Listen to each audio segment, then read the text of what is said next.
Je sais pas, moi je suis crevée par naissance, donc si tu veux, dès le matin déjà je suis crevée, donc il peut tourner dans le sens qu'il veut, je m'en fous du moment que je dorme. En parlant un peu sérieusement, personne ne l'a vu cette planète à part les images qu'on nous a montrées. Personne ne sait dire exactement si elle est vraiment ronde ou si elle est vraiment plate, car les deux théories, parce que pour moi c'est des théories, tant que je l'ai pas vu de mes yeux, ça restera une théorie, on ne sait pas le déterminer comme ça. Et qu'elle soit plate ou ronde, les deux théories, donc je disais, sont d'un côté peuvent être créditées par certains arguments, mais aussi discréditées par d'autres. Donc plate ou ronde, on n'en sait rien finalement. Moi, je voudrais rebondir aussi à ce que dit, Brajax, parce qu'en fait, quelque part, ça veut dire que plus de découvertes possibles. Ça voudrait dire aussi qu'à ce moment-là, on sait tout, on a tout vu, on a tout fait, on a fait le tour de la question sur tout, dans tous les domaines, et que plus personne ne peut contredire une théorie en se disant qu'il a découvert autre chose. Ça voudrait dire ça. Ça veut dire que l'humanité n'évoluera plus jamais. Rapidement, oui, c'est simplement, j'allais dire, le problème, c'est que la vérité, comme on disait, c'est une différence de point de vue. C'est-à-dire, on a vu tourner une image régulièrement avec un 6, et il y en a un qui le regarde d'un côté, il voit un 6, et celui qui est en face, il voit un 9. Bon, c'est symbolique, mais ça démontre bien, finalement, que le point de vue de la personne qui va juger, donc, qui décide ce qui est vrai et faux, quel est son point de vue, est-ce qu'il est neutre? Donc, je trouve que c'est absurde de pouvoir avoir vraiment et en même temps c'est retirer à nous citoyens une forme de jugement, de dire bah, on est trop con finalement pour nous-mêmes comprendre ce qui est vrai ou du faux, quoi. Donc c'est non, moi je suis complètement opposé. Ben maintenant je voudrais juste rajouter, ça veut dire aussi que ce qui est évasion fiscale, tous les problèmes que peuvent rencontrer tous les citoyens, ça voudrait dire que là, ils n'ont plus un droit de regard sur quoi que ce soit et qu'ils prennent la manne sur tout, je parle de nos gouvernants, et qu'à ce moment-là, le peuple n'a plus qu'à accepter. Ça veut dire ça. Alors moi, je veux bien répondre, puisqu'il est passé chez Alix il y a quelques temps, et j'ai pu discuter avec pendant une vingtaine de minutes. Alors comme tu dis, il est très poli. On a discuté un peu politique, il est vraiment pas du point de vue de son beau-père Nicolas Sarkozy et de Carla Bruni, puisque c'est un sympathisant de l'UPR. D'ailleurs, il a été à la dernière manif de l'UPR. Sinon, moi je lui ai dit que son père du moins son beau-père méritait la guillotine complètement, hein, pour tous les méfaits qu'il a fait, surtout pour la Libye. Et il a été surpris de ma réaction. Il a trouvé que j'avais des propos extrêmes, d'après lui, hein. Et donc voilà, sinon je peux confirmer, oui, c'est une personne de très polie, très sympathique. Et je lui avais dit à l'époque, écoute, si Alix veut bien te parler, pourquoi pas venir discuter un peu plus souvent avec nous chez Alixator. Voilà. Moi, je voudrais répondre si c'est possible aussi, parce que c'est quand même le fils aussi du grand philosophe Enthoven. C'est quelqu'un qui est relié aux vaxeuses, notamment, qui ne s'est pas du tout gêné pour faire du mal aux gens et qui n'a absolument pas les connaissances, en tout cas, contrer toute théorie, notamment par rapport aux vaxeuses, par rapport à Philippe Gendreau, qui l'a attaqué aussi assez crûment. Alors, très poli, ouais, certainement. Moi, j'ai envie de dire que c'est heureusement encore, parce que vu sa bêtise, ce serait quand même dommage qu'il ait tous les défauts. Mais en fait, il est, je pense, dans un moule, loin de tout ce qui se passe. Je pense qu'il a des parents qui sont des deux côtés connus et qu'il essaye de se faire connaître sans en avoir les compétences. Oui, mais enfin, à partir du moment où il s'attaque aux gens, il faut qu'il s'attende à des volets de bois. Exactement. Donc, voilà, moi j'estime qu'il a que 17 ans, il a voulu s'attaquer à des choses qu'il ne maîtrise pas. Donc, au départ, il était parti sur le racisme, le racialisme, toutes ces choses-là. Aujourd'hui, puis il a voulu ensuite s'attaquer à tout ce qui était les vaccins, tout ce qui était toutes ces choses-là, des sujets qui sont porteurs. Donc, pour se faire, je pense, connaître. Et au final, il a eu le retour de bâton. Bah, écoute, il a voulu se mettre en avant. C'est normal qu'il ait un retour de bâton, mais je ne m'inquiète pas trop pour lui non plus, hein. C'est la censure aussi qui arrive à travers ça. Je ne sais pas si quelqu'un a pris la parole en même temps. Ouais. Je disais, c'est la censure aussi qui arrive à travers ce plan de l'audiovisuel. Ils le font passer comme quelque chose qui modifierait énormément d'éléments, mais au final, c'est surtout la censure qui est demandée. Je voudrais juste rajouter qu'il y a aussi un gros phénomène financier derrière, évidemment, parce que la réforme les matchs de foot, pour tout ça. Donc, il y a aussi une très grosse somme d'argent à la clé. Par exemple, pardon, tu lagues. Je croyais que tu avais fini, Manu. Tu as lagué.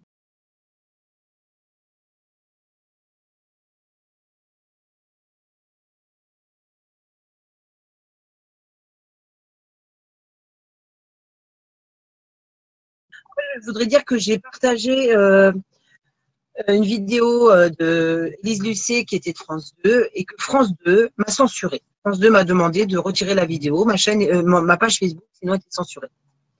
Donc, vous voyez, il n'y a pas que RT ou TV Liberté, c'est pour tout le monde, parce qu'ils estiment que je fais une atteinte à leurs droits d'auteur. Donc, soit je la retirais, soit on fermait ma page Facebook. Et en fait, c'est assez étonnant que voir justement que Sora, lui, a récupéré sa chaîne YouTube. On peut se poser des questions. La chaîne, elle, par contre, est revenue. Alors qu'elle avait été supprimée, elle est revenue. Et pas TV Liberté. Et d'autres vont suivre, bien sûr. Je dirais, niveau censure et boycott, malheureusement, ça devient récurrent. Hein. On a vu ça régulièrement. Je parle même pas des élections, etc. Mais c'est quelque chose qui se reproduit. Et là, avec les nouvelles lois qui sont en cours et les nouvelles conditions d'utilisation, c'est de pire en pire. Je dirais que le problème, il est double. Une, c'est effectivement, on a des contrats avec ces gens-là, etc. On est lié par rapport à des droits et compagnie, donc c'est difficile, à moins d'avoir des avocats, des moyens d'aller contre. Et après, c'est que quand on veut aller sur des médias alternatifs, il y a des systèmes de distribution alternatifs. On a essayé, hein, d'ailleurs, ici, on en a déjà parlé. C'est très difficile d'emmener les gens, et donc c'est vrai que c'est compliqué. Et puis pour des structures qui ont besoin de financement ou autre, c'est une perte d'argent. Donc oui, c'est très très difficile. Et voilà, après les solutions, quelles sont-elles, à part vraiment un réveil des populations pour dire c'en est stop. Mais bon, c'est mal barré, je crois. C'est exactement ce que j'ai entendu quand tu as dit ça. C'est quand tu l'as lu, moi personnellement, je me suis dit, il va falloir que tout le monde ait un compte bancaire pour supprimer l'argent liquide.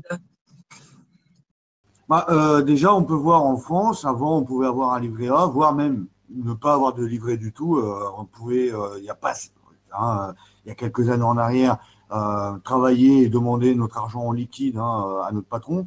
Aujourd'hui, on est obligé d'avoir un compte bancaire courant. On ne peut plus avoir uniquement un livret A. Donc, on nous force à avoir, en plus, je parle même pas des frais et compagnie et des obligations bancaires. Donc, on nous oblige à avoir ce genre de truc-là. Et donc, c'est de l'argent qu'on donne aux banques contre notre consentement. Donc, c'est une privation déjà de nos droits.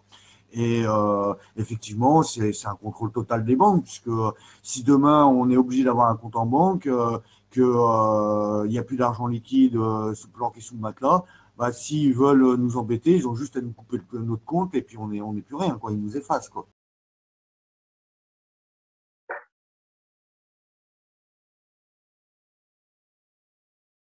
Alors moi, ça m'inspire rien. Par contre, un truc avec les architectes, il faut savoir que il y a une vingtaine d'années, tout se faisait par dessin. C'était de l'industriel, mais c'était du dessin sur papier. Ils ont perdu pas mal de trucs après l'arrivée de l'informatique. Et on va dire, tout s'accélère pour eux et les prix chutent automatiquement, hein, puisqu'on fait plus facilement le travail. Et donc, la profession se voit aussi, on leur tape dessus, quoi. Et c'est pareil pour les ouvriers, quoi. Mais il y a beaucoup de choses sur le problème des architectes. Ce sera un long débat de vraiment tout détailler. Bon, il y a toutes les normes qui pèsent déjà sur leur emploi, les responsabilités qu'ils ont, etc., qui sont de plus en plus lourdes d'année en année.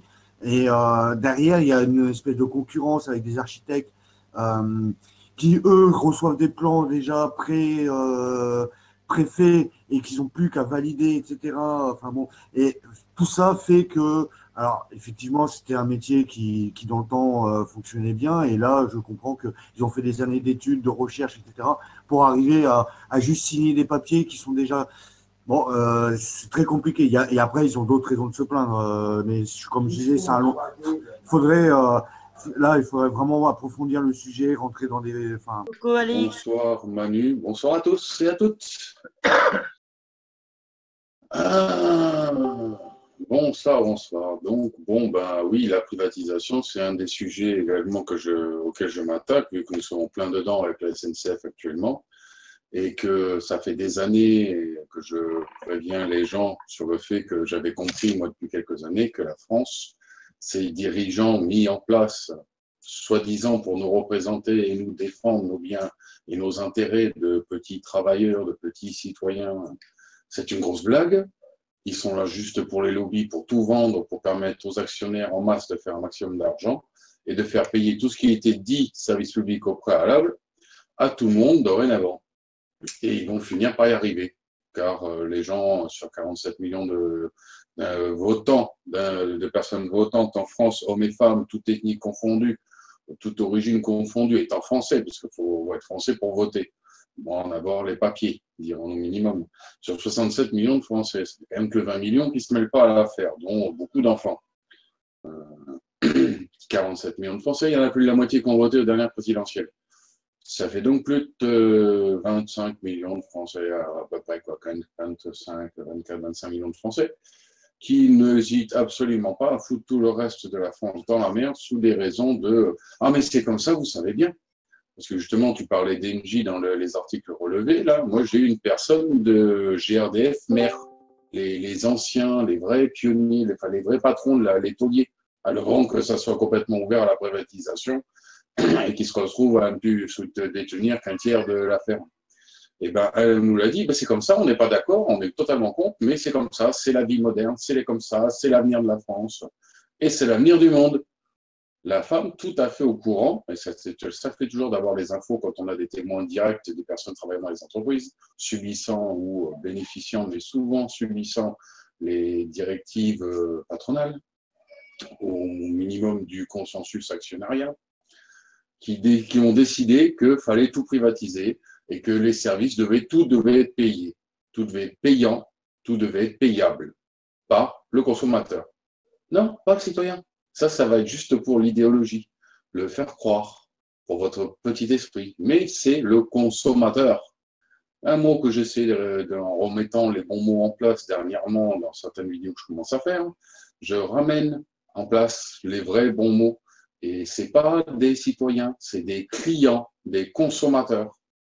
C'est comme ça que nous sommes vus par ces élites politiques qui sont aux ordres de ceux qui les ont mis en place, ont payé leur campagne électorale, ont payé leur voiture, leur compte bancaire, avec un grand S au Cayman, Bahamas, etc., dans le Delaware. C'est ce qui nous attend. Et la Française des Jeux doit y passer. C'était un projet déjà qui datait depuis un petit moment. Alors certaines personnes se rebiffent un peu, mais c'est que de la façade. Vu que 577 abonnés, pas abonnés, parce que je dis 577 députés au Parlement, les trois quarts sont à LREM, La République en marche, tous le doigt sur la couture. Quand le patron il dit il faut voter, tous appuient sur le bouton pour. Tous aux ordres. Toute l'opposition que nous avons en France, quels que soient les partis, c'est que des fantoches. De la fantasmagorie, de la branlette cérébrale, désolé, je ne veux pas choquer les gens, mais c'est un fait que vous soyez insoumis, que vous soyez upériste, que vous soyez frontiste, enfin maintenant on n'est plus frontiste, on dit rassembliste. C'est de l'escroquerie tout ça. Ceux qui décident vraiment ont la majorité. L'opposition ne sert à rien. Et c'est pour ça que dans mes vidéos, je parle aux gens en disant les manifestations ne servent à rien. Arrêtez. Le seul vrai moyen de bloquer la France, de bloquer les capitalistes, de bloquer les politiques qui ont été mis en place par ces fameux capitalistes, ceux qui veulent toutes ces réformes, ceux qui veulent privatiser complètement la fonction publique dans tous les domaines, c'est en faisant une grève générale totale. Il n'y a pas besoin d'aller faire une révolution, il n'y a pas besoin d'aller faire la guerre, il n'y a pas besoin de chercher la merde, entre autres communautés, etc. Il suffit juste de rester le cul chez soi. Mais ça, les gens sont tellement doctrinés qu'ils ont tendance à confondre emploi et travail. Que l'on travaille, je légitime le travail. Tu te rappelles les vidéos que je t'ai fait suivre il n'y a pas longtemps sur Franck Lepage, il l'explique très bien, comme pour Bernard Friot. Et pourtant, je ne suis pas syndicaliste, hein, je suis plutôt tendance à leur taper sur la tronche. Mais ceux-là, ils sont spéciaux. Ils sont dans la rééducation sociétale, la rééducation populaire, ce que nous, on tente aussi de faire. Donc, et il explique très bien. Il explique très bien de ce que je vous dis. Il y a une question dans le chat qui demande, Arek qui demande, que pensez-vous de l'exemple chinois qui reste majoritaire dans toutes les grandes sociétés nationales? L'exemple chinois, le communisme autoritaire. Non, mais en fait, c'est pas au niveau politique dans son ensemble, mais uniquement dans le fait que toutes les grandes multinationales, enfin toutes les grandes sociétés chinoises, l'État reste au minimum majoritaire à 51%, et donc ils gardent le contrôle sur ce qu'elles font. Et donc du coup, ça pourrait être. Alors après, effectivement, il peut y avoir des exceptions, mais là, on parlait d'EDF, de plein d'entreprises françaises qui sont maintenant de plus en plus privatisées, et tout va être privatisé. De toute façon, on le sait, on le voit. Ça, on est d'accord. Et ça, c'est imposé par l'Europe de toute façon. Mais tout à fait. est-ce que finalement, rester majoritaire à au moins 51% dans les grandes sociétés françaises serait une solution viable ou pas, quoi. Enfin, et en tout cas, une bonne idée, quoi. L'idée est excellente.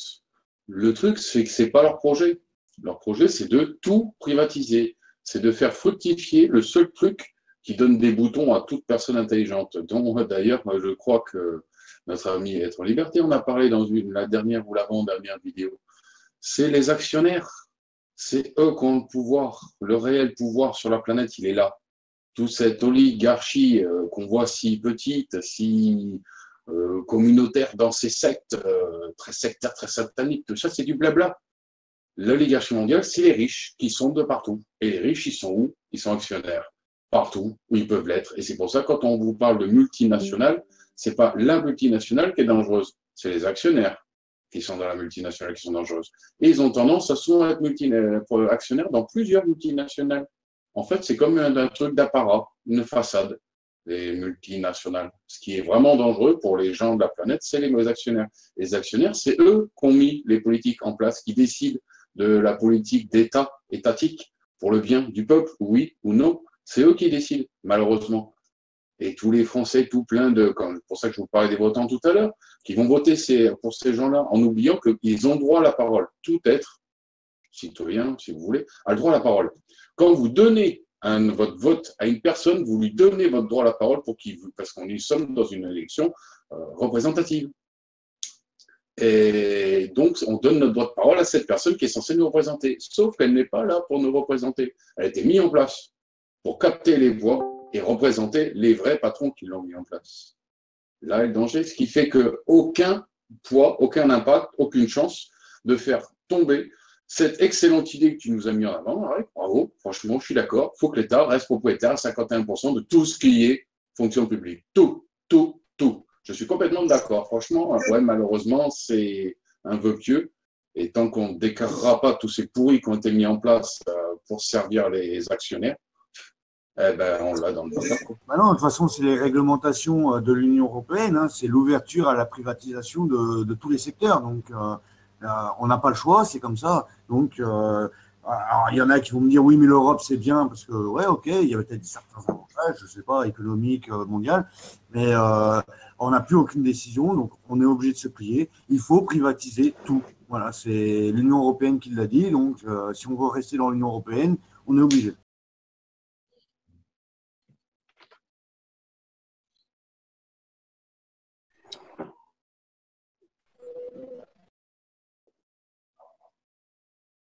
Pour atteindre le moment où nous serons tous privatisés, je vous rappelle que leur but, c'est la régionalisation de l'Europe et de faire tomber toutes les frontières nationales. Leur but, c'est de transformer l'Europe en région administrative. Déjà, beaucoup de dépenses au sein des régions, rien qu'en France, sont subventionnées par l'Europe, par Bruxelles. C'est plus l'État qui fournit. Le but, pourquoi? C'est d'un côté légitimer aux yeux de tous la privatisation de la fonction publique, vu qu'il n'y aura plus de fonction d'État nationale, vu qu'il n'y aura plus de nation. Donc pourquoi garder ça? L'Europe s'en chargera.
C'est un début, hein, ils sont en guerre ennemie. Hein. C'est comme on a, faut pas croire. Hein. Est-ce que vous vous rappelez, en France, qu'Estrosi a fait pareil à Nice?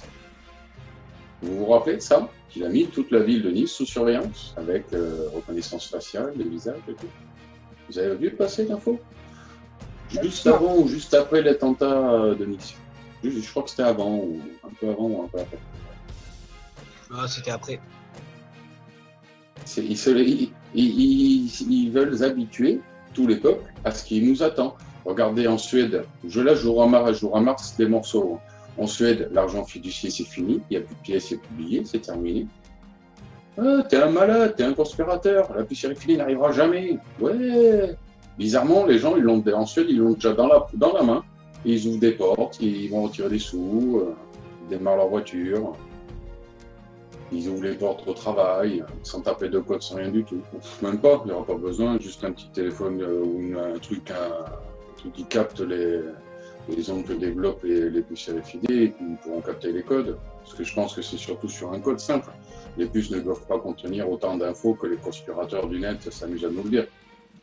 Il doit y avoir un minimum le code unique qui nous représente.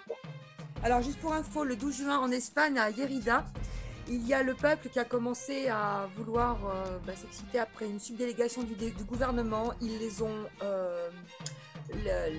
les flics ont fait feu, ont dispersé la foule à balles réelles. Hein.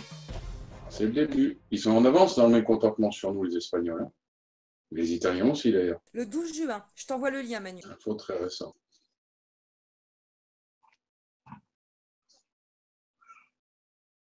On vous l'avait dit qu'elle allait nous le faire tomber, ce Brexit, qu'elle était là pour ça. Je vous rappelle qu'avant d'être élue, elle était contre le Brexit, Theresa May, pour ceux qui ne le sauraient pas. Je vous rappelle cette petite information. Le chronique doit être au courant. Et tout est fait par les politiques européennes pour que le Brexit n'arrive pas. De toute manière, depuis le début, autant dans les médias, on nous dit tout le temps que le Brexit ce serait une catastrophe pour l'Angleterre ou pour nous. Enfin, tout est fait pour diaboliser cette sortie de l'Union européenne, alors qu'au contraire, économiquement, c'est bizarre. Hein, tous les voyants sont verts, mais on nous dit le contraire.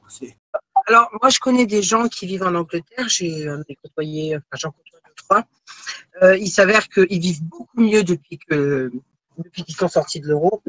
Il se passe plein de choses là-bas pour eux qui est vraiment formidable pour eux au niveau financier, au niveau du travail. Ça a débloqué le travail, ça a débloqué plein de choses.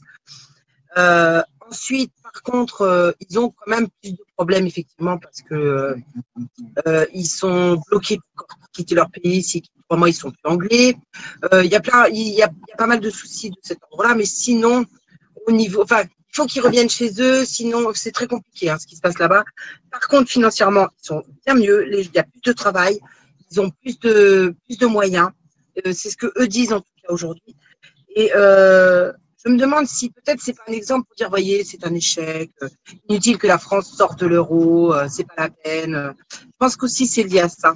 C'est une façon de dire, voyez, c'est un échec pour eux. De toute façon, ils n'aboutiront pas. Donc, si ceux qui avaient des velléités d'essayer, c'est même pas la peine d'y penser.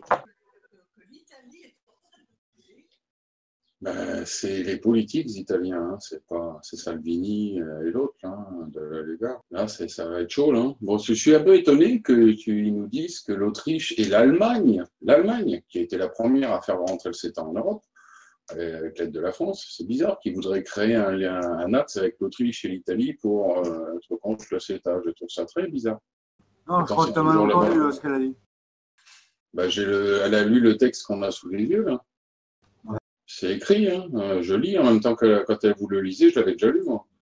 Et je suis assez marqué, hein, en annonçant sa volonté de créer un axe avec l'Autriche et l'Allemagne, hein, quoi, contre l'immigration clandestine. Alors que c'est Merkel qui a fait rentrer presque 2 millions de migrants en Allemagne.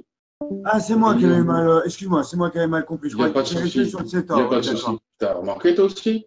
Et ça les fait chier à New York. Ben là, à partir du moment où c'est ça, hein, c'est le continent indo-européen qui sera la masse.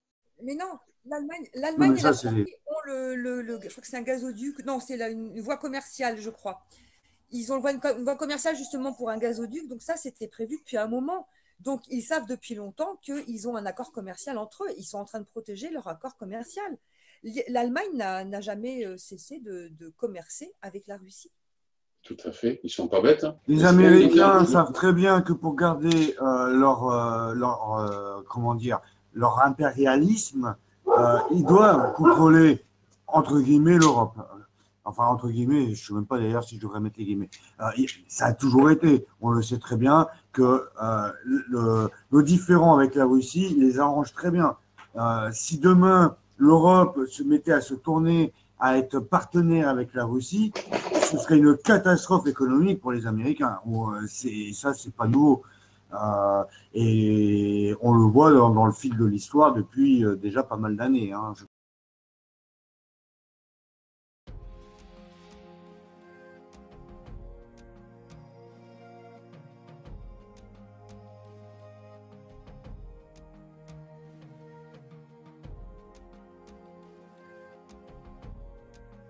Ça nous inspire que le Poutine est un joueur d'échecs d'un niveau bien supérieur aux commentateurs de bistrot que nous sommes nous tous en France. Il est obligé de jouer le chaud et le froid avec Bibi Netanyahou, le chétan, diront certains, pour pas se faire embêter par la communauté juive internationale. Je parle de l'internationale, hein, la grande, hein, la maîtresse, ceux qui commandent tous les autres. Parce qu'ils ont beaucoup de pouvoir. Ceux qui jouent tout en haut, là, ça ne reste pas dans les petites castes. Et il est obligé de jouer le chaud et le froid. Vous remarquerez dernièrement, il s'était fait menacer carrément par une ministre quelconque israélienne de se retrouver avec des attentats à son tour. Il s'est fâché, elle a fermé sa bouche. Il sait ce qu'il fait. Il sait très bien que si il se met du côté des Iraniens, les Israéliens ne vont pas faire les malins longtemps. Par contre, économiquement, il risque d'avoir un problème. Vu que les Russes, il ne faut pas croire, sont quand même partout, économiquement parlant. Certains disent, elle m'a dit, ouais, il a sa place à la City. Bah oui, il représente quand même un bloc de quelques centaines de millions de Russes, quoi, voire plus. Par le monde, il est obligé de les représenter à la City quand ils lui ont reposé à la place. Il savait très bien que c'était une presse empoisonnée, mais il n'a pas le choix.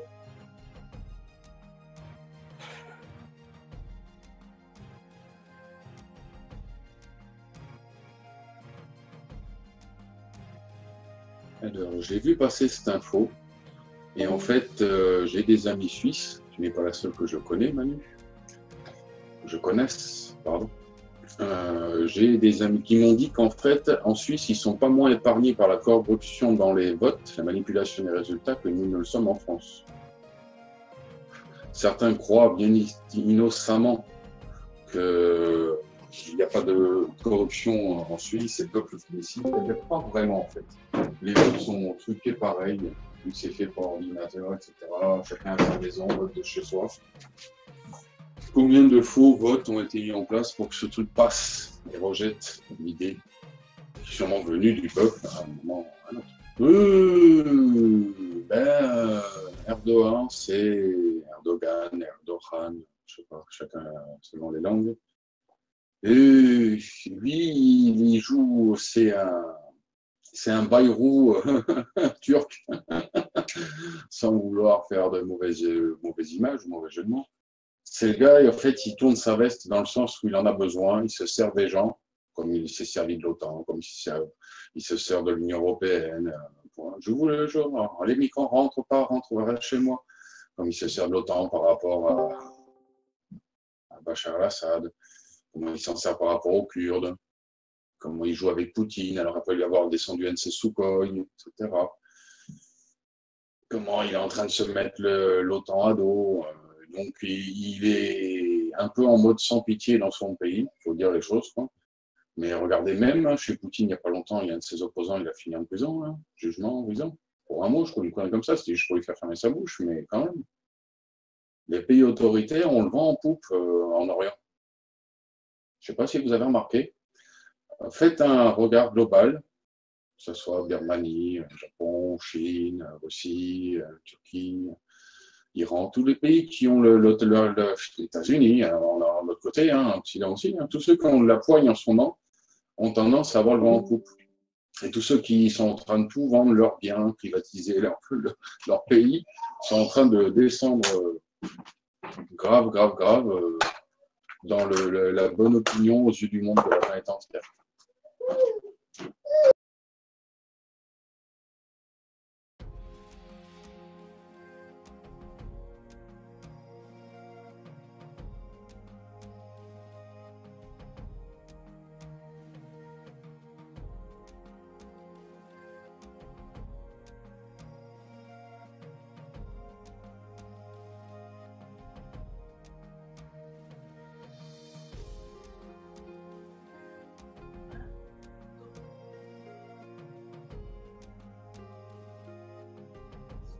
Enfin, quand même, je ne sais pas si les gens sont étonnés, mais vu le brassage d'argent qu'il y a au foot, dans d'autres sports hein, d'ailleurs, mais le foot est quand même un peu plus conséquent.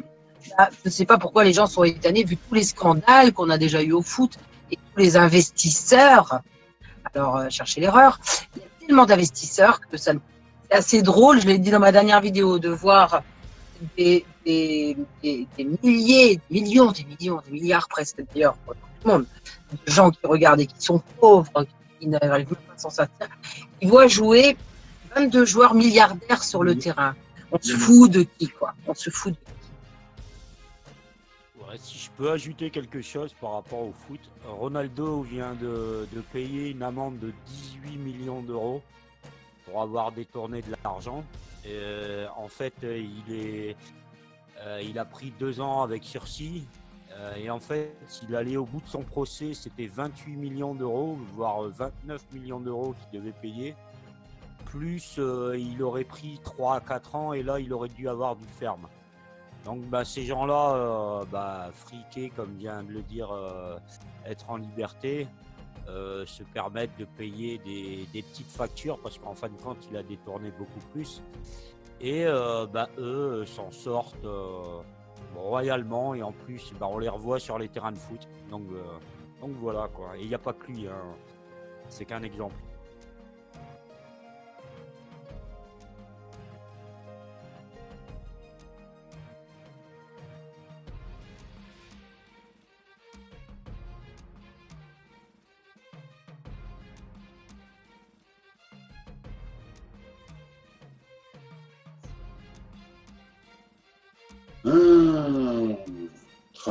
Trump, c'est un businessman. Il est là pour faire du business. Et moi, j'adore le comportement qu'il a eu face à Trudeau, là. C'est Justine Médeux, là. La folle tordue qui préside le Canada, la petite copine à Macron. Il est bien quand même, parce qu'il a osé, il l'a dit quoi, quand même. Ils ont pourtant l'ALENA, hein, le pacte commercial qui lie le Mexique, les États-Unis, le Canada, ce qui permet que le TAFTA, on n'a plus besoin d'en parler maintenant, c'est le CETA. Ils sont passés par le Canada, hein, les Américains avec l'ALENA, passent par le Québec, terminé, par le Canada. Donc le TAFTA, c'est le CETA. Les gens, ils n'ont pas compris ça. C'est pas grave. En tout cas, il l'a bien dit, qu'il a bien traité le Trudeau comme il fallait le traiter. L'ART le dit, hein, malhonnête et faible, hein, un gauchiste. Et pour un businessman qui a donc une idéologie républicaine de droite, c'est d'ailleurs pour ça qu'il est républicain et non pas démocrate, c'est que lui, il pense qu'au pognon, le business, le travail, ce qui fait rapporter. Je suis en haut de mon pays, c'est à moi maintenant, il faut que je ramène du business. Ma boîte, c'est les États-Unis. Il faut que je fasse rentrer du pognon, il faut que je tracte, il faut que je fasse des alliances avec les plus puissants, parce que c'est ça qui paye.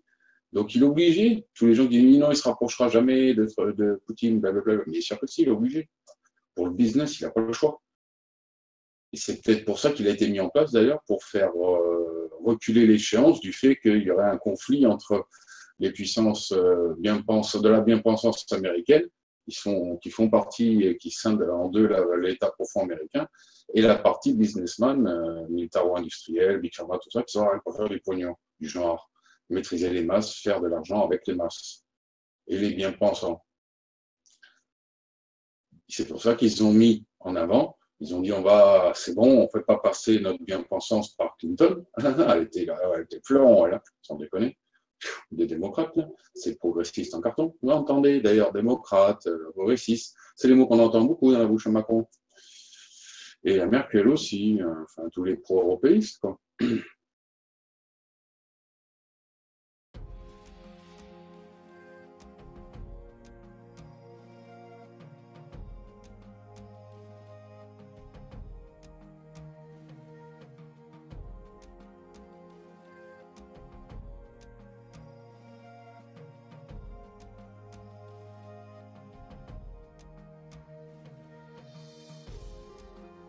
C'est pas le fameux fils dont Macron disait qu'il était le père, devant une assemblée d'enfants, dans une école française.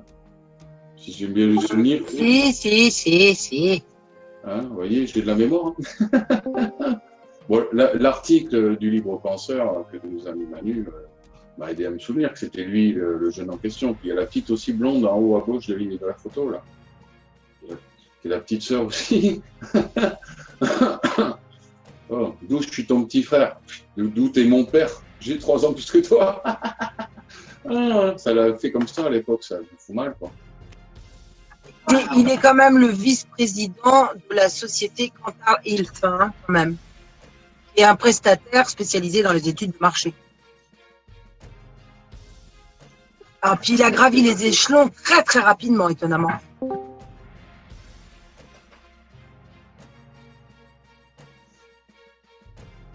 Non, il n'est pas là, chronique. Depuis Charlemagne, c'est Macron qui l'a eu, il serait furax. Lui qui en veut la couronne de Charlemagne, et là, il va le trouver bien sali, là.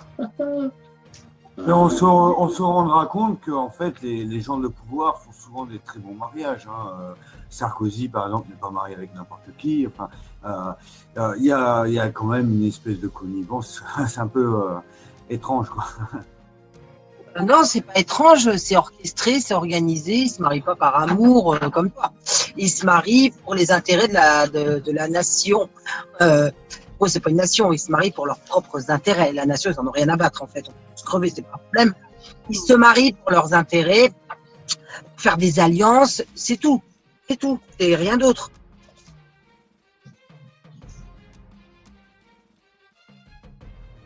Faut envoyer les articles à la chronique.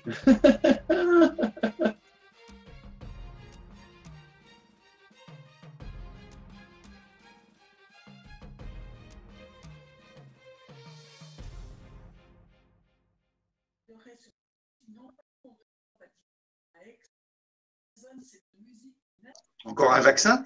J'avoue que là, il a osé. Il ose, hein. Ça, les autres, ils n'osaient pas. Lui, il n'a pas peur. Hein. En même temps, j'ai envie de dire qu'il a bien raison de ne pas avoir peur. Honnêtement. Quand Oui, il aurait peur d'un ouais. Français qui se révolte. C'est Non. ça, ce que j'allais dire. Qu'est-ce qu'il veut? Il a peur de quoi? Des Français d'Internet qui se plaignent de la vie sur Internet. Ils rigolent. Des manifestations. Sarkozy rigolait et Hollande avant lui, déjà. Quand vous voyez les deux personnages. Il a de quoi, hein, la dissidence. Ah, lol.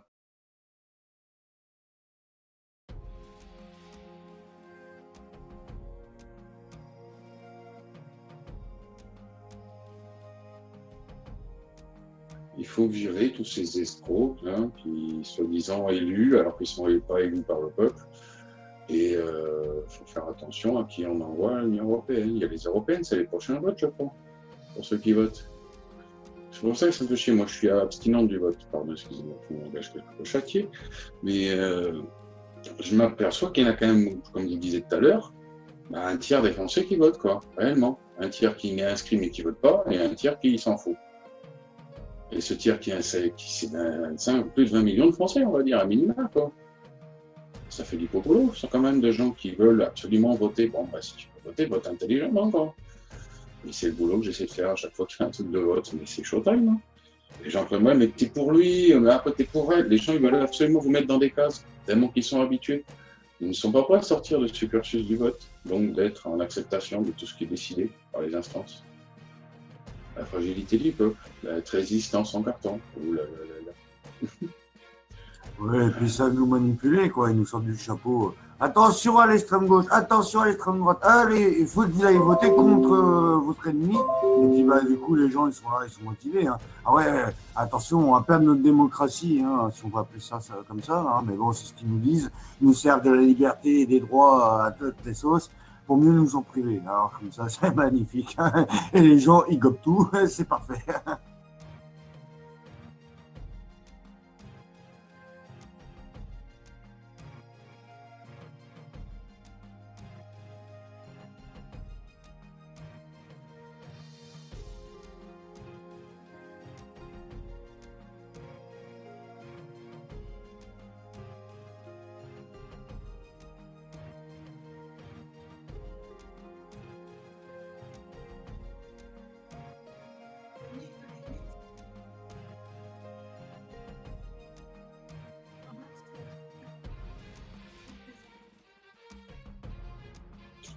Ben, moi, ça m'inspire quelque chose de clair. Déjà, bon, bah, cette loi, là, des fake news, moi j'en ai parlé. Première vidéo de l'année, au premier live de l'année. Année 2018, année de la censure. C'était le nom de mon premier live de l'année. Parce que quand je venais d'entendre parler de cette loi, c'est déjà un moment déjà que nous la travaillé. Bizarrement, elle est sortie, le projet de loi est sorti pendant les vacances de Noël et du 1er janvier. C'est bizarre, hein? Ils aiment bien. Pendant les vacances d'été et pendant les vacances de Noël, ils aiment bien en glisser des pas mal, quoi. C'est un moment déjà que c'est là, ils ont mis le projet de loi et donc les 6 mois sont passés, mais c'est bon, tout ça va rentrer en application. La loi a été reportée là, du mois de juin au mois de juillet, là, au mois de juillet ça va passer, donc les gens seront tous à faire les faits grégaires, les sardines sur les plages, comme des masses moutonnales. Et ils vont passer leur loi, c'est prévu, et moi-même en tant que lanceur d'alerte, cette affaire ne m'amuse pas du tout. Hein. Parce que vous avez vu ce qu'ils en disent, les lanceurs d'alerte seront systématiquement envoyés aux tribunaux avant même qu'ils aient pu faire preuve de leur bonne foi. Et ils parlent sûrement aussi des beaucoup plus gros, des journalistes professionnels de métier qu'ils font. Tous ceux qui ont révélé les Paradise Papers, etc. Les Panama Papers, les LuxLeaks, etc. Là, ça va être automatique. Si tu fais ça sur le territoire français, c'est la loi. Nul n'est censé ignorer la loi. Tu manges. C'est pas réjouissant comme perspective d'avenir. Affaire à suivre. Moi, je voudrais juste intervenir sur un truc, c'est que les mainstream qui commencent à dire la vérité, pourquoi? Parce que tout simplement, les médias alternatifs leur piquent de l'audience quelque part, et du coup, ils ne vendent plus leur paplard à la con. Et forcément, à un moment donné, c'est une histoire d'argent. Donc, c'est bien qu'il y ait des journalistes qui commencent à dire la vérité, tant mieux si ça peut aider dans leur conscience de journaliste, de donner des faits dans on va dire dans l'histoire, en tout cas de remettre, j'allais dire, l'histoire au milieu d'où elle est, et pas la sortir de son contexte. Donc, c'est vraiment une histoire d'argent. Pour moi, c'est ça.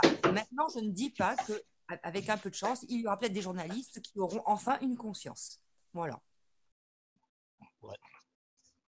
Si je peux ajouter quelque chose, donc à savoir que la loi a déjà été votée à l'Assemblée, il ne reste plus que le Sénat. D'ailleurs, ils vont voter ça pendant les vacances, quoi. Et à savoir que quasiment la totalité des partis politiques ont voté pour, à part les Insoumis. Et donc, tout le reste sont des pourris. Et à savoir qu'il y avait 80 personnes qui ont voté et tout le reste ne sont pas venus. Il y a eu 40 abstentions, je crois, donc 80 qui ont voté, 40 abstentions et le reste ne sont pas venus.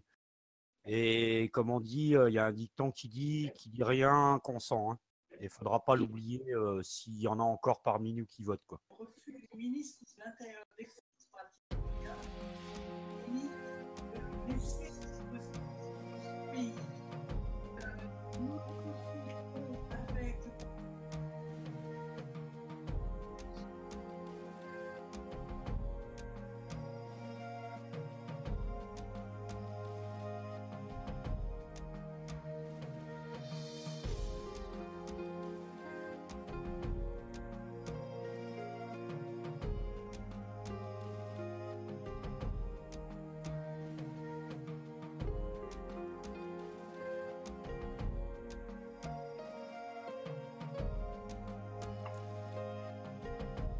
Et en plus, excusez-moi, j'avais un tracteur qui passait, donc forcément ça fait du bruit.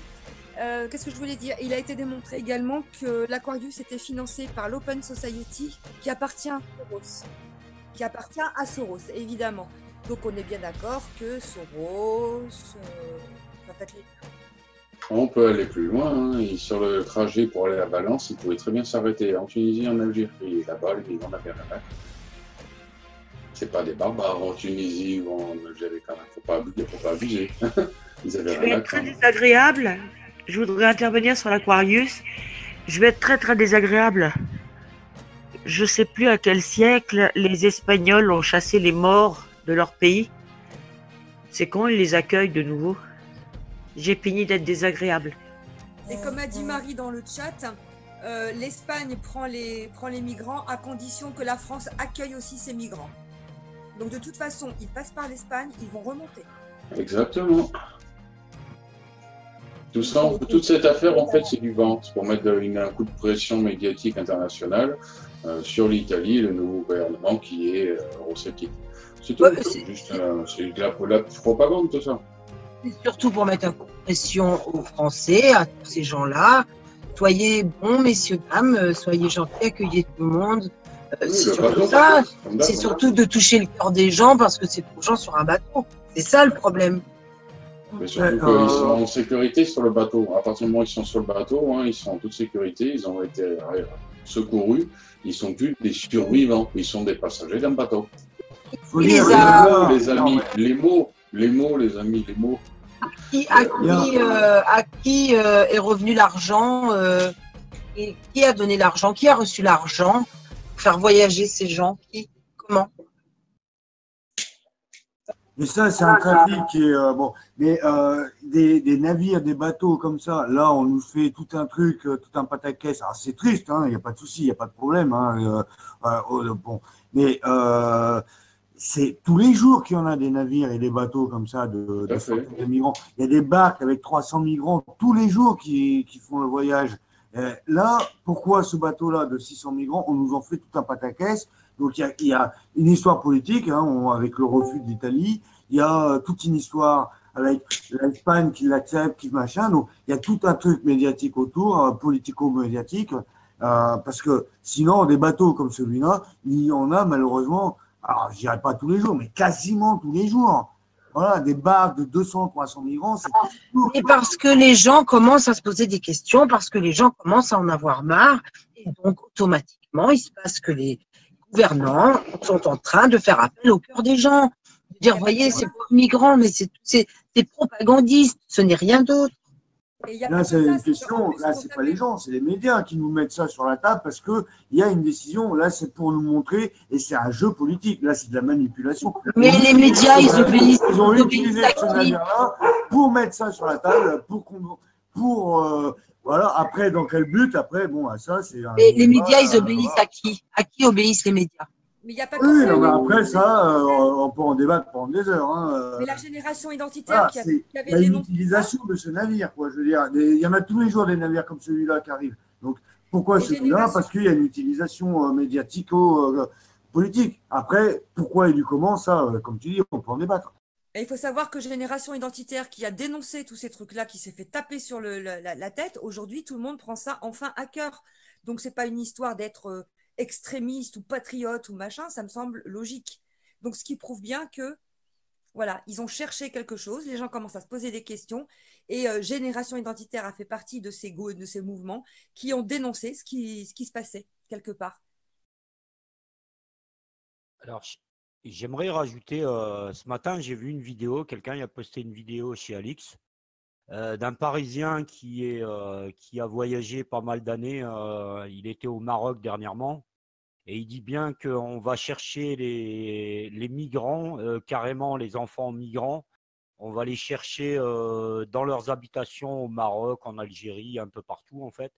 Et c'est carrément des ONG qui viennent les chercher devant chez eux. Et en fait, on dit toujours comment font ces clandestins pour se payer le voyage, mais en fait, non, ils ne payent pas le voyage. C'est bien des ONG qui tout est organisé en fait. Hein. C'est des ONG qui viennent les chercher carrément devant chez eux en fait. Oui, oui, certaines, oui, en font partie, ouais. Et donc, je viens de mettre une vidéo, je ne sais pas si vous l'avez vue, je vous la conseille, elle ne dure pas longtemps, donc voilà. Nous irons regarder cela sur la chaîne de YouTube TV Patriote.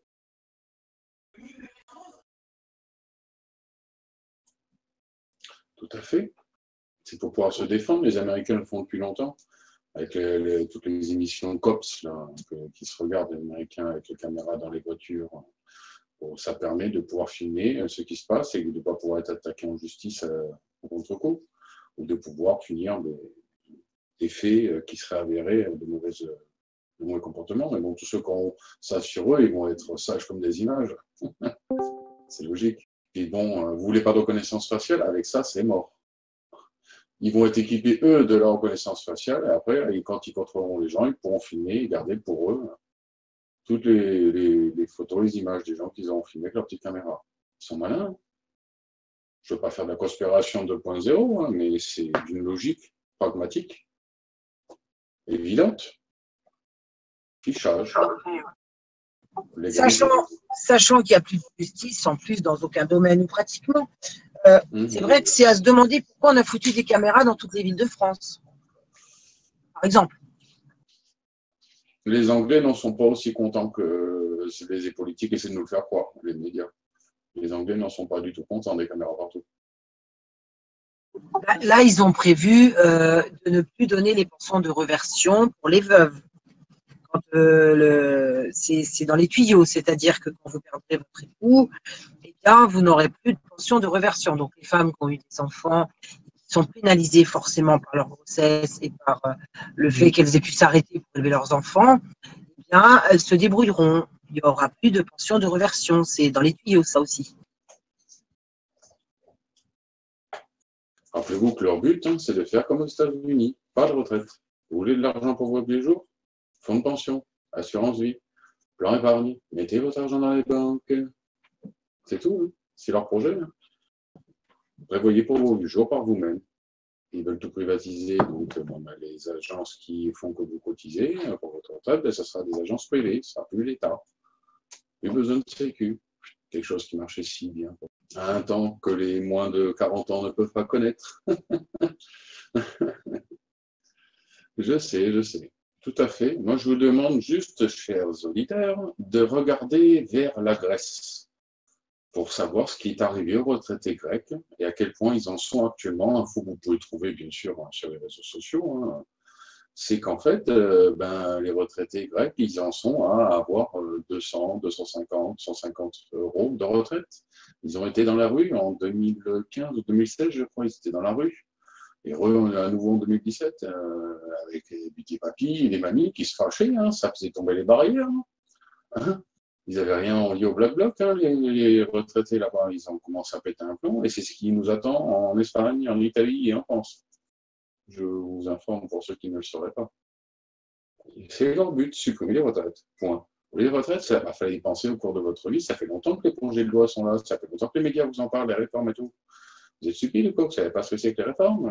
Vous êtes tous censés savoir. Si vous ne prévoyez pas, tant pis pour vous. Ils vont la jouer comme ça.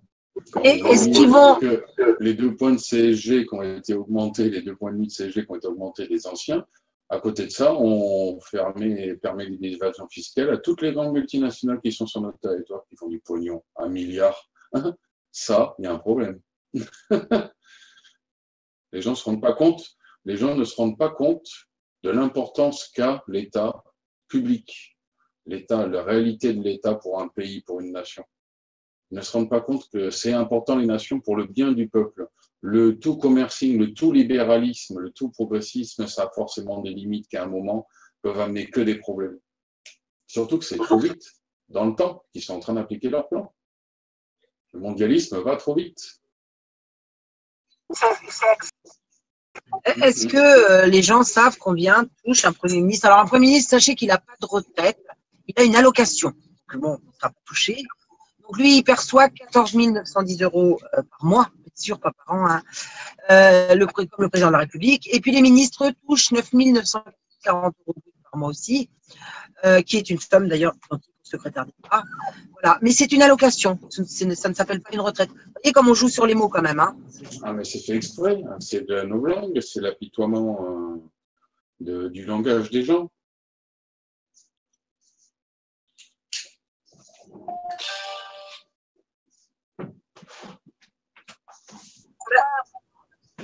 Bah, c'est-à-dire que c'est pas du tout imposé, puisque une allocation, ce n'est pas une retraite, alors qu'en fait c'est une retraite pour eux puisqu'ils sont plus ministres. C'est une allocation, donc c'est comme leurs indemnités, ils n'ont pas de salaire, ils n'ont que des indemnités. Vous comprenez? Et c'est tout ça est dans l'art de faire croire aux gens, bah ça on peut pas y toucher, hein, ça s'appelle pas une retraite. Ils sont très très malins, très très malins.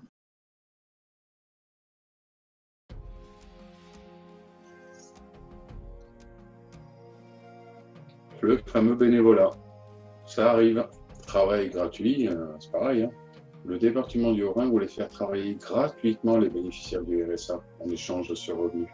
Ouais, vu qu'ils travaillent gratuitement, qu'ils ne sont pas salariés, il n'y a pas de cotisation. C'est en fait, ils vont faire comme il disait Alix, ils vont faire du bénévolat pour des associations ou pour des mairies ou pour des trucs publics ou en échange de leur RSA. Alors, ça peut être des trucs après, des contrats avec certaines entreprises. Enfin, ça fait un petit moment que ça traînait ça et effectivement, c'est obliger les personnes à avoir une activité contre leur RSA, une activité qui.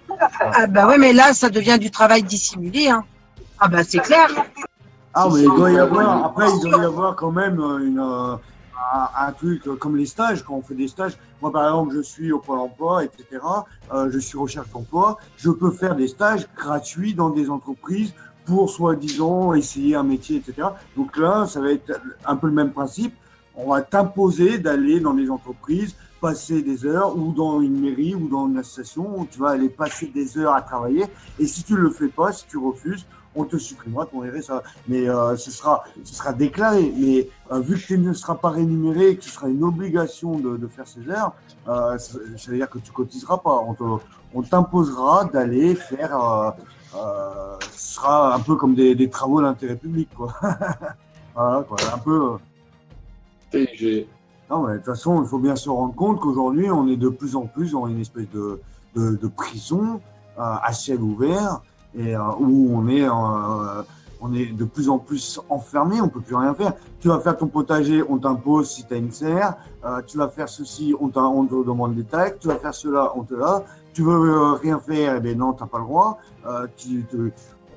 Et après on te dit quoi? Bah ouais, bah, t'es pas content, casse-toi quoi. Mais tu peux même pas aller à l'étranger parce que pour aller à l'étranger, il te faut un passeport. Non mais on fait comment? C'est nous qui allons finir comme les migrants, prendre un bateau pour aller ailleurs bientôt.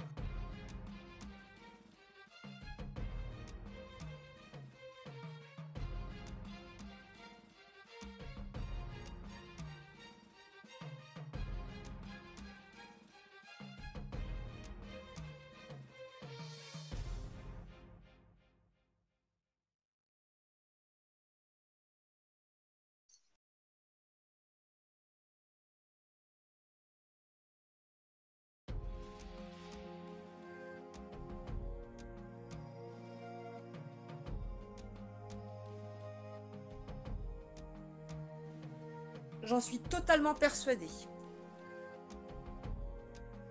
Le truc, c'est que les grands groupes de presse, hein, donc, dont fait partie Libération et d'autres, d'ailleurs Le Monde, etc., ils sont sous subvention. Et soit ils cherchent, en disant ça, à ne plus être subventionnés, soit ils ont enfin une conscience, ce qui reste à prouver, en tout cas à démontrer, soit tout simplement ils ont une perte d'informations importantes et de vente de papier. C'est pas possible autrement. Il y a un truc qui cloche. D'où les médias mainstream commencent à dire la vérité. Comment se fait-il qu'ils tirent leurs propres informations d'Internet, tout bêtement, parce qu'Internet, les gens qui vont sur le terrain, qui ne sont pas journalistes de métier, qui s'improvisent journalistes, donnent des informations. Ils s'appuient dessus. Aujourd'hui, c'est leur source. L'AFP, il ne faut pas oublier que l'AFP donne les informations aux rédactions et ce sont les rédactions des chaînes principales qui choisissent leur sujet. Et comme par hasard, quand on zappe un peu, on se rend compte que ce sont les mêmes sujets.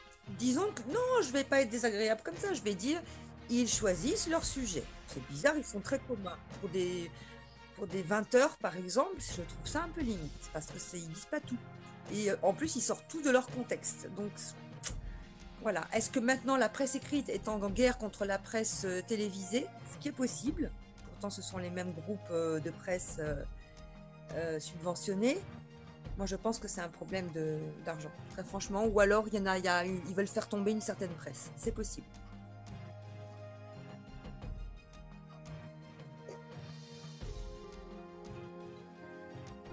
Non.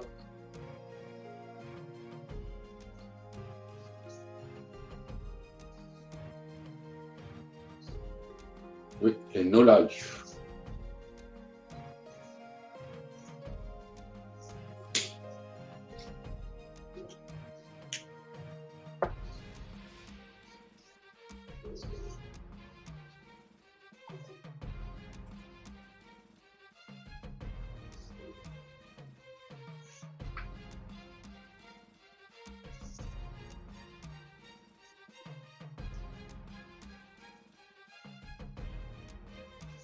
Ah ben, il y a même la continuité de ce phénomène au Japon, c'est qu'en fait, les gens, après, quand ils arrivent à l'âge des retraites, ils se mettent à aller dans un magasin, à voler, à être arrêtés pour vivre en prison. Parce qu'ils n'ont plus assez d'argent pour pouvoir... Rappelez-vous aussi, il y a une loi japonaise qui est passée il n'y a pas longtemps qui disait que les anciens pouvaient travailler jusqu'à l'âge de 80 ans, je crois, un truc comme ça. Vous imaginez, les gens 80 ans, bordel. Plus de 65 ans de vie de travail. Ça va loin. Hein. Nous, en France, avec nos 65 ans ou 64 ans, là, on se plaint. Là-bas, ils sont d'avance. Hein. Je dis tout ça, c'est le patronat mondial. Le Japon, c'est un laboratoire, en fait, pour le capitalisme. Comme la Corée. Ils sont en train de jouer avec, vous avez vu, là, le Nord, ça se rabiboche avec Trump, encore une fois. Trump n'était pas là où on ne l'attendait pas. Alors qu'ils, soi-disant, ils s'insultaient il n'y a pas longtemps. Tout ça, c'est une technique politicienne. On en parlait tout à l'heure sur le précédent article. Nos chers agriculteurs qui finissent de la FNSEA, qui finissent par faire ce que tout le monde d'intelligence savait qu'ils feraient. C'était que du blabla.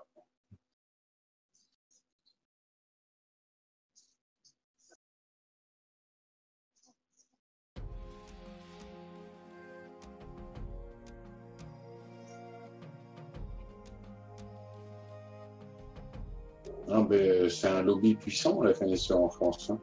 Mais pourquoi vous croyez-vous qu'il y a des agriculteurs qui se suicident tous les jours, pas tous les jours, mais toutes les semaines à minima en France? Et qu'il y en a de moins en moins, parce qu'il y a un lobby qui a pris le pouvoir, totalement asservi, hein, des ponts corrompus, malgré que nous ayons perdu le dernier président il n'y a pas longtemps, là, Belin, là, qui est passé, cet enfoiré, là,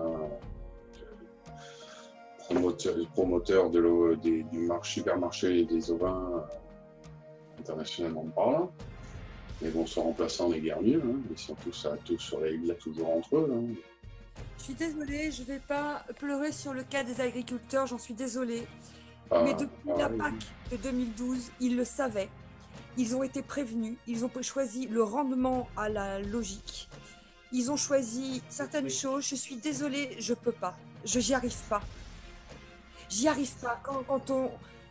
J'y arrive pas. Les agriculteurs, j'y arrive pas. Alors, je dis pas les vieux agriculteurs en fin de vieilles personnes, hein, de vieilles carrières, bon, j'entends. Mais aujourd'hui, je ne comprends pas et je ne peux pas pleurer sur eux. Je suis désolée, ils sont en train de pourrir notre terre. Ils le savent maintenant. On ne peut pas dire qu'ils ne le savent pas. C'est impossible. Ils continuent à leur connerie. Moi, j'en ai tous les jours des preuves de tous les jours, hein, surtout en ce moment. Je suis désolée, je ne peux pas pleurer sur eux. J'en suis navrée. Je ne peux pas, j'y arrive pas.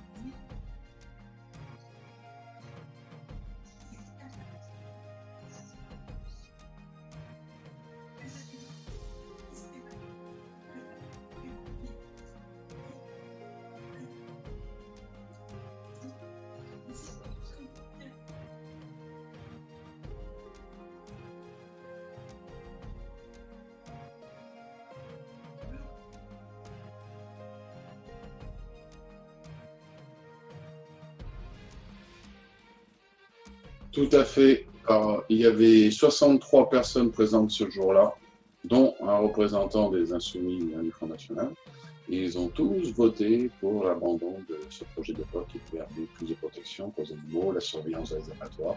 Ils ne seront laissés que dans quelques-uns à office de test, laboratoire, comme il aime à dire. 63 qui ont voté pour l'abandon de ce texte sur 577. Ça fait mal. Les gens croient qu'ils sont représentés par ces gens-là, ils ne sont même pas présents. Pourtant, ils sont payés pour ça, soi-disant. Ben, moi, je vois même plus loin que ça. Je vois même que peut-être bien que plus tard, nous allons entendre que Maître Koch fait une fermeture licencie un certain nombre d'employés. Restructuration pour vendre l'entreprise. C'est comme ça que ça marche dans ce business, du capitalisme. Quand il y a un petit souci, on vend l'entreprise. On déleste un peu au départ, histoire qu'elle vaille plus cher avec moins de salaire à donner. Donc, il va se retrouver quelques employés qui vont devoir passer par la case de chômage. Moi, je vois ça venir très rapidement, vous allez voir. Mais moi, je voudrais réagir parce que ce que je trouve le plus scandaleux, ce sont les éleveurs eux-mêmes. Qui sont ces gens? Les humains. Le plus scandaleux, c'est qu'on n'a pas besoin de loi pour respecter les animaux. Je ne sais pas, quand on est humain, est-ce qu'on a besoin de loi? Non, mais on parlait de l'élevage. On parlait du nombre de poulets par mètre carré. Et on ne parle pas des veaux, des vaches inséminées, des veaux séparés des mères qui pleurent, qui ont des larmes qui coulent. On ne parle pas de tout ça. Et c'est tout ça. C'est toute la filière animale qui est monstrueusement mal gérée. Mais qui sont les éleveurs? Qui sont ces gens qui ont accepté qu'on fasse ce qu'on fait subir aux animaux? Donc moi, je dis ce ne sont pas des humains. Oui, c'est insupportable. Tu sais, pour les animaux, Manu, le problème aussi, c'est que toutes les grosses associations sont vérolées et elles sont pourries. C'est-à-dire qu'on a les 3 plus grandes associations. Moi, je ne peux pas en parler parce que ça fait 15 ans que je milite pour les animaux. Et les plus grosses associations, elles sont multimillionnaires. Et elles ont des parcs immobiliers à faire pâlir les plus grandes agences immobilières. Et l'argent, elles le laissent sur les comptes et il y a des animaux qui tous les jours crèvent. Il y a des exploitations qui sont dans des états pitoyables et ça continue, quoi. Oui, moi, j'accuse les éleveurs. Parce que le gouvernement pourrit. Les éleveurs, je les accuse. Tu peux accuser les éleveurs, mais il n'y a pas que dans les abattoirs, ce qui s'y passe aussi, c'est horrible. Et ça, c'est les individus. Parce que les vidéos que vous avez vues, elles sont là parce qu'il y a des citoyens qui ont été effarés de voir ce qui se passait dans les abattoirs. On a posé des caméras, et je le suis bien passé pour le savoir, parce que L214, c'est moi qui les ai contactés en leur envoyant les vidéos qu'on avait placées de surveillance à l'abattoir d'Alès. Parce qu'on s'est aperçu qu'ils tasaient les animaux juste pour le plaisir, qu'ils envoyaient des vaches avec la tête à moitié découpée au feu, elles hurlaient, c'était horrible. On a récupéré les caméras 2 jours après les avoir placées.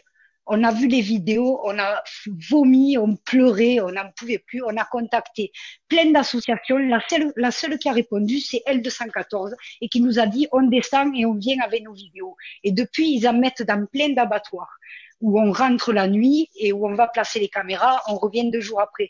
Eh bien, dans tous les abattoirs, c'est comme ça. Dans tous les abattoirs, ils maltraitent les animaux. Tous les abattoirs, sans aucune exception. Tous les abattoirs qu'on a fait, ils maltraitent les animaux. Et toutes les exploitations, les grandes exploitations, eh ben, c'est partout pareil. Au niveau du foie gras, ils gavent les oies, c'est pareil. Elles sont dans des cages toute la vie. On les nourrit à l'entonnoir. C'est horrible ce qui se passe avec les animaux. En tout cas, merci. Merci d'avoir dénoncé ça. Parce qu'au moins, il y a des gens qui sont là pour eux. Même si je ne suis pas d'accord avec ce qui se passe dans les abattoirs. J'en ai pas près de chez moi, malheureusement, et je ne peux pas voir certaines choses. Merci en tout cas à tous ceux qui dénoncent ça. À propos des associations, je voulais juste réagir, Manu, 2 secondes. À propos des associations, sachez qu'à peu près toutes les associations qui sont censées lutter contre une chose ou une autre sont vérolées pour la plupart.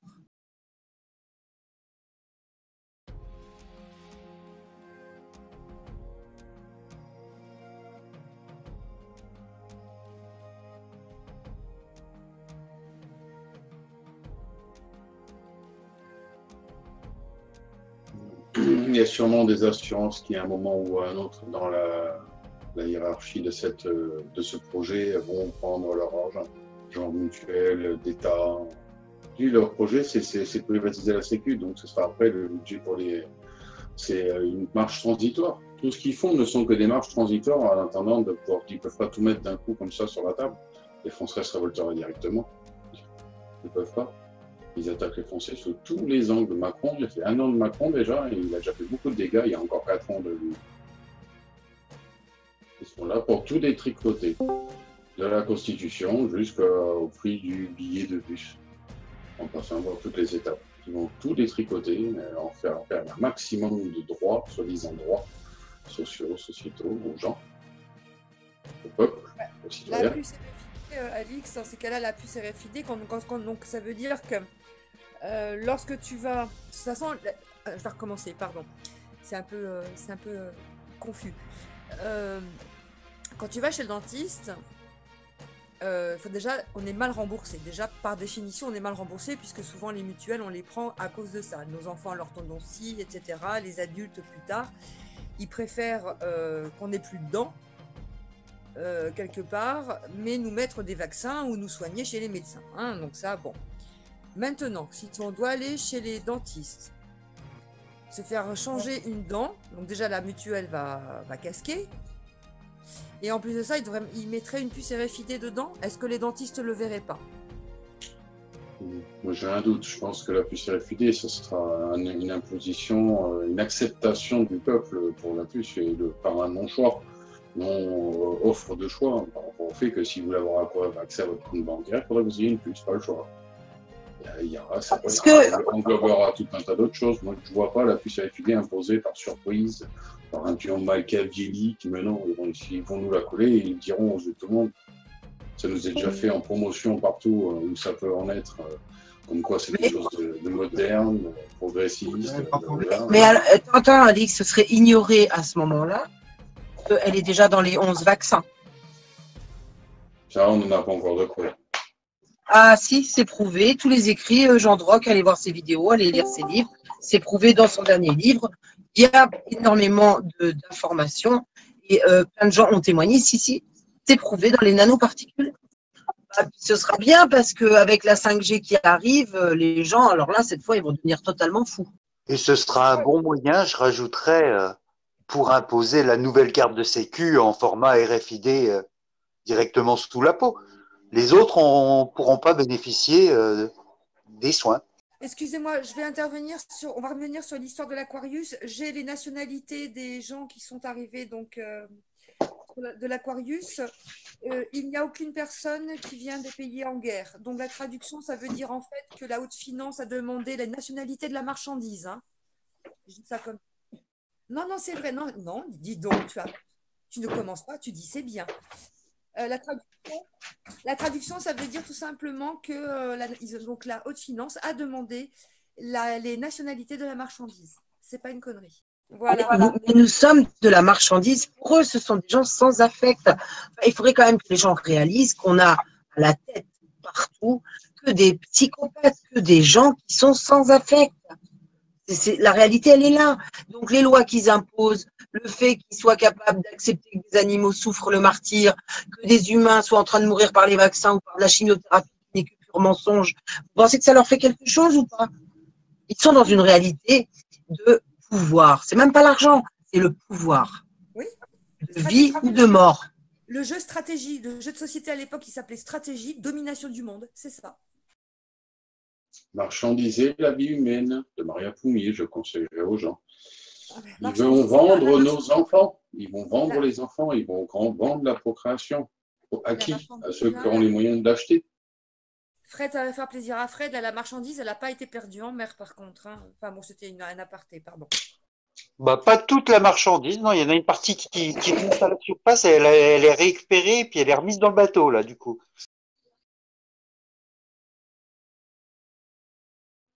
Oui, mais l'île suivante qu'elle a faite, quoi.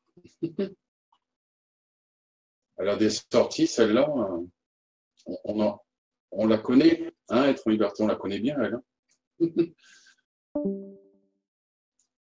Le prix des mutuelles s'est envolé. plus 45% depuis 2006. Je vous disais tout à l'heure qu'ils sont en train de donner un pouvoir de dingue aux assureurs, aux mutuelles, etc. privés.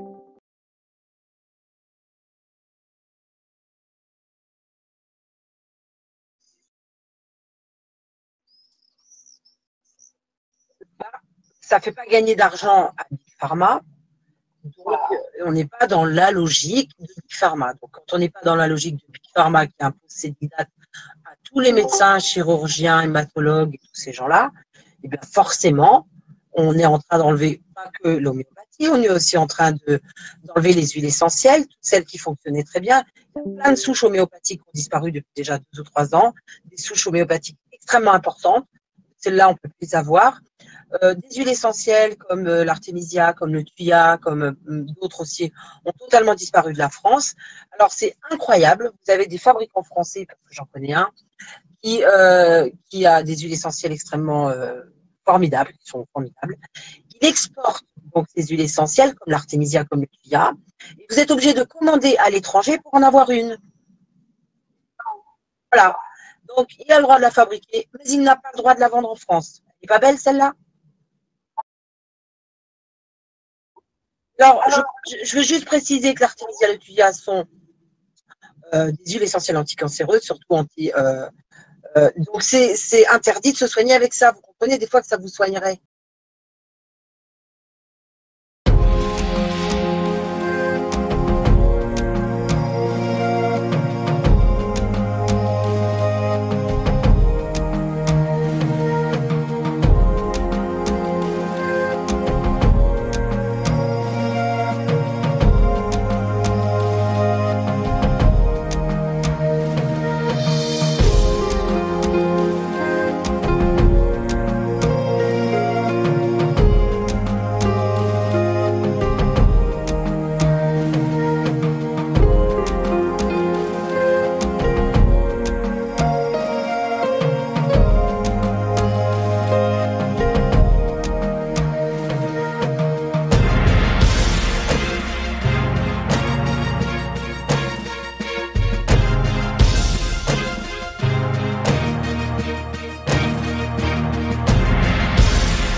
C'est ça, hein, écoutez les médias mainstream. Hein.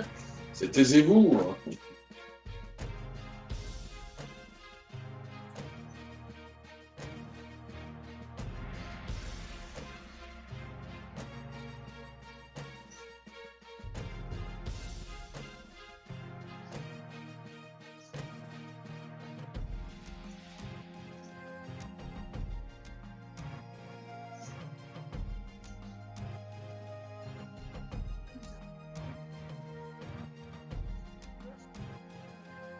Alors, le numéro de sécurité sociale, c'est toujours pas nouveau. Le numéro de sécurité sociale est rattaché à un compte à la Banque de France.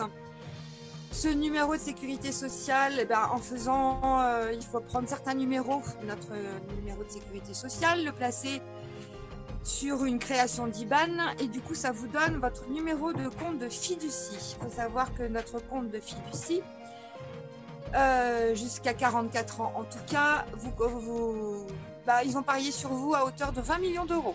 Voilà.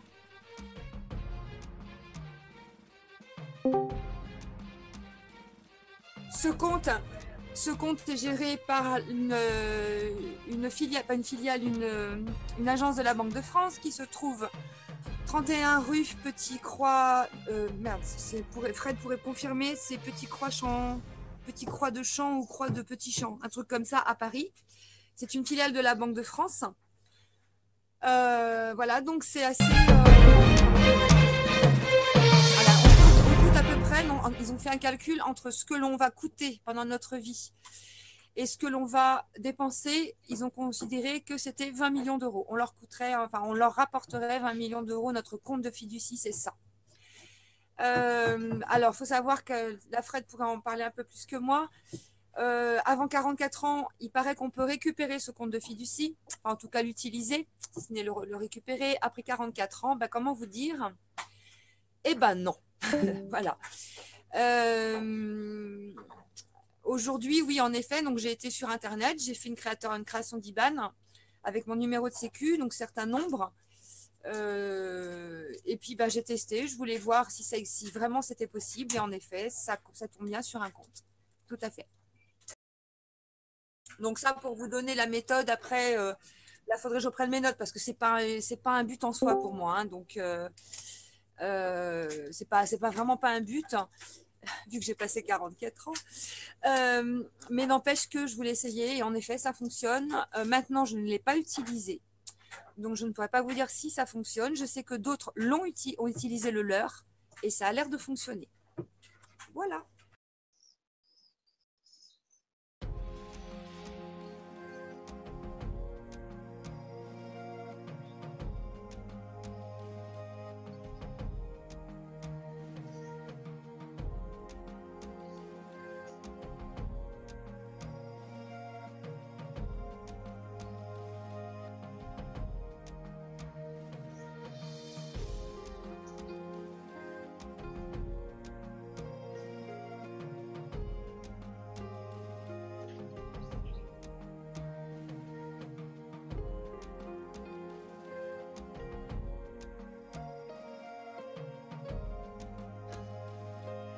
L'argent ne vaut rien.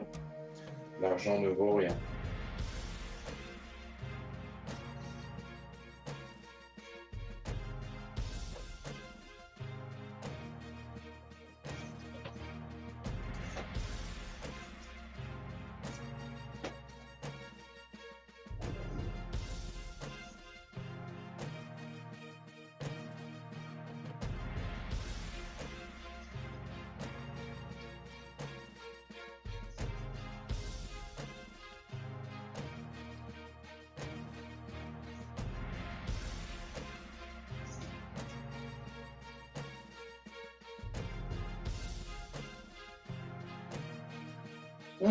Je suis tombé chez les gauchistes. Ça a été une revue de presse très gauchisante, je dois l'avouer. Très dans le pathos, très dans la dénonciation basique humaine. C'était assez mignon. Faudra tenter le coup sous un angle plus pragmatique. C'est pour ça qu'il s'est barré chronique. Je suis tombé dans un piège. Elle vous l'a sorti. Ouais, et puis il a raté le sujet sur le sport et la corruption de la FIFA. Ça l'aurait plus intéressé de pouvoir en parler. C'est un sujet qui le touche. Ah ben, Libération, c'est pas mal. Hein. Le Monde aussi, tout à fait. Le Décodex, j'ai même vu que t'es même allé chercher dans le Décodex, j'ai vu ça. Et pour ceux qui le savent, la chaîne première de TV Liberté a sauté. Ils ont une chaîne seconde. Ils vont même en créer 3 de plus selon Martial Bill. Donc c'est pas fini TV Liberté. Hein, pour ceux qui... Parce qu'il y en a plein qui sont venus me demander en commentaire. Eh oui, puis TV Liberté, on fait comment? Je dis, attendez, il y en a une autre, c'est bon, ne paniquez pas. Comme dirait Jim, j'ai mal à ma France.